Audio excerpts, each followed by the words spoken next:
The music news for the streets, the music news for your beats, the news for the music stuff that you gonna need. We gon' talk about plugins, we gon' talk about gear. If it's news on this music, we gon' talk about it here. Let's go. What up, guys? Welcome back to the channel.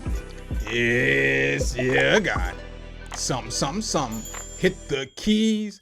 And apparently I have been all the way out of the loop. Looks like Spotify's CEO has said some more dumb stuff. I'm gonna show y'all what I was actually doing when this came across my feed. So your boy was out here actually about to record a completely different video. I'm not even cap, no lie, I'm not joking. I was really about to record another video. You see the microphone hanging there. I don't wanna hear y'all talk trash about that microphone though, but you know. So then as my computer's charging up, I check my feed and what do I see? Some dumb comments from Daniel Elk. So I figured we gotta talk about this. And every single time that dude says something stupid, we need to talk about this because you know what I'm saying? At the end of the day, this dude's making billions of dollars off of music and he's trying to devalue music so that he can get it for cheaper and still make more money off of it. So let's go ahead and take a look here at some of his comments. People can share an incredible amount of content. This has sparked my curiosity about the concept of long shelf life versus short shelf life.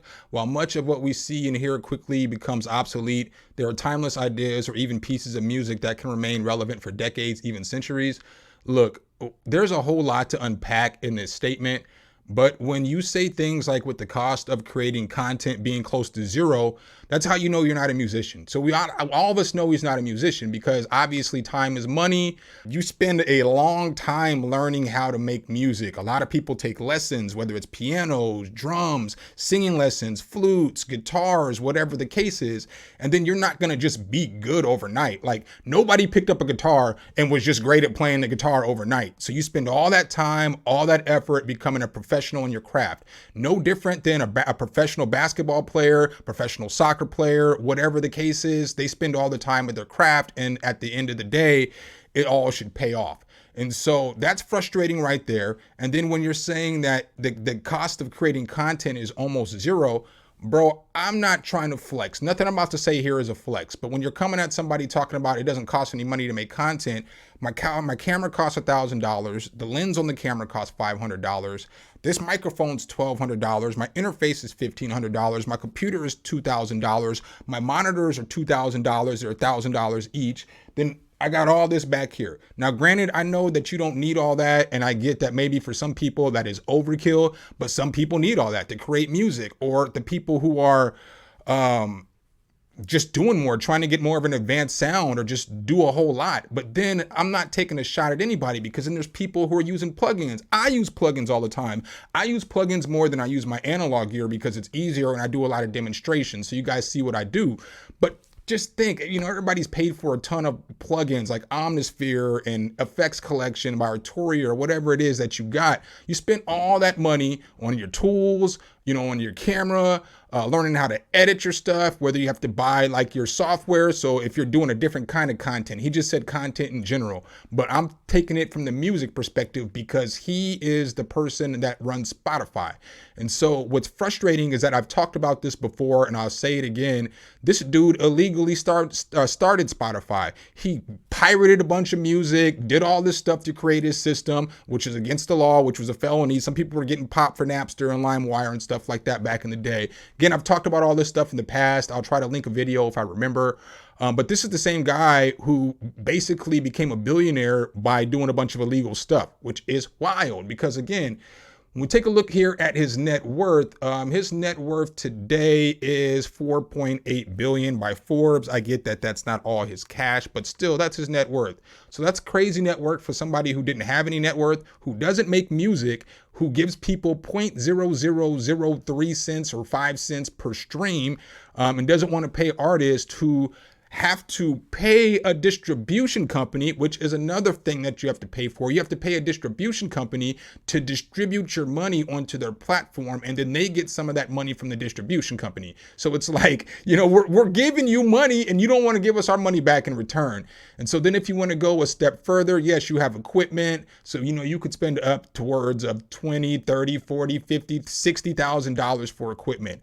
Then you have an engineer. So most people who are making money off of Spotify, they have somebody engineering their music. You know what I'm saying? So it's like now you got to pay this engineer a bunch of money. You got to pay a producer for the beat. You might have to pay somebody for a feature. Then you have to promote the video. So you have to pay or the song or whatever it is. If you want the song to be successful, you have to invest money in promoting your own product, because what happens with Spotify a lot of times is they're not going to put, everybody doesn't get on a playlist, you know? So if you want a lot of people to hear your stuff, you have to figure out promotions. And sometimes that promotions, part of that is spending money, you know what I'm saying, on your music, or to get it heard, or to get it in an ad for YouTube, or get it in an ad for Facebook, Instagram, or whatever the case is. So that's another thing. And then a lot of times now you have to make content with your music. So you might have to make some TikToks. You might have to do all this other stuff. So it's like just making sure you have a good camera, a good phone. You know, you can't have no crappy camera and be taking videos and stuff like this.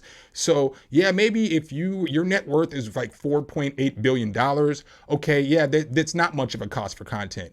But your average person out here is struggling. You know what I'm saying? Like, it's hard out here in this world right now. So with your average person struggling and they're spending all the extra money that they have on these things, then it's not close to being zero. You know what I'm saying? Your average person, what in America makes like $45,000, $50,000 right now. So for somebody whose net worth is $4.5 billion to be up on his high horse talking about the content doesn't cost any money or anything like that, I think that's insane. So let's go ahead and take a look here at some of the comments in the comment section real quick. We're not going to look at a whole bunch of them, but we'll look at some of them because I guess the fans were going crazy, or musicians were going crazy. So Seki says, music will still be valued in 100 years. Spotify won't.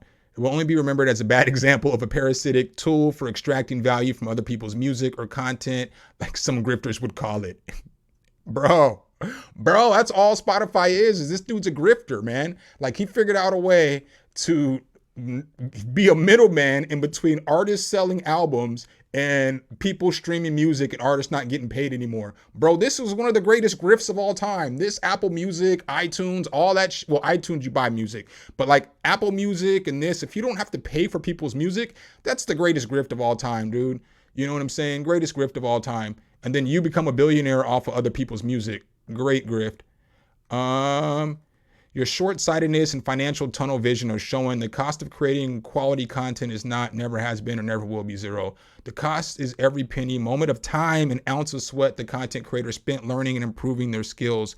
That's facts, because that's facts. That's exactly what I was getting at. I hadn't read any of these comments either.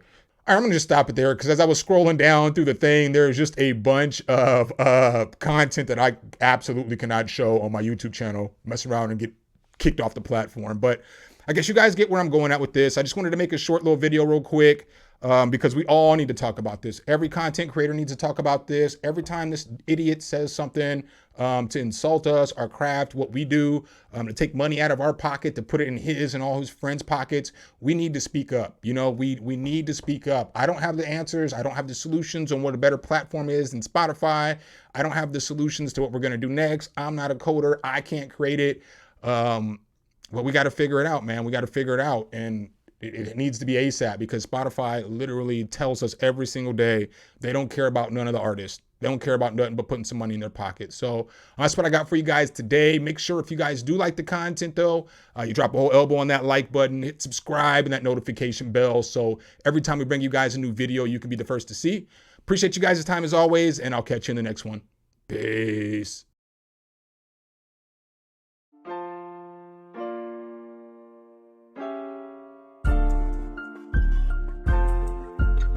Some, hit the key.